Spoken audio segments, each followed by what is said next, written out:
İkinci Dünya müharibəsindən sonra hər dəfə aprelin 1-in xalq gözləyər ki, ucuzlaşma olacaq. Bizdə isə bahalaşmadır. Bəlkə bunu mən istəyirəm hökumət çıxa izah eləyə. Bax, açıq deyək də, xalqımız düşünür ki, bəzi ölkələrdə enerji daşıyıcıları cüzi qiymətədir, havayıdır, nə üçün bizdə artır, gedir. Durun, əsaslandırın, bəlkə inandıracaqsınız xalqımızı ki, niyə görə bizdə artır, nə bilim mən, dünya qiyməti, manatın məzənləri, nə ilənsə bağlayın. Çıxın xalqa, bunu izah edin, bəlkə qəbul edəcək xalq. Bu bahalaşma axı belimizi qırır.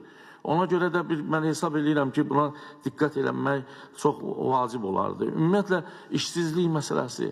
Sizə bir söz deyim, İqtisadiyyat Universitetində xüsusi istedadlar qrupunda 30 nəfər qutarıb bir qrupu, mən bildiyimi deyirəm. 30 nəfərin biri də ölkədə qalmayıb.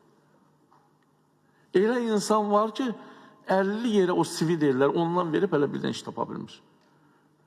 Mənim getdiyim yerdə, məsələn, Şamaxı şəhərində avtomobil zavodu da var, televiziya zavodu da var, çox böyük məişət avanlığı zavodu, heç bir işləmir. Keyfiyyətli məhsul buraxanmır, satış və s. Xahiş edirəm, bunların üstündə durun. Ona görə mən keçən həftə yeni iqtisadi siyasət formulunda bir yolun tapılmasını mən arzuladım.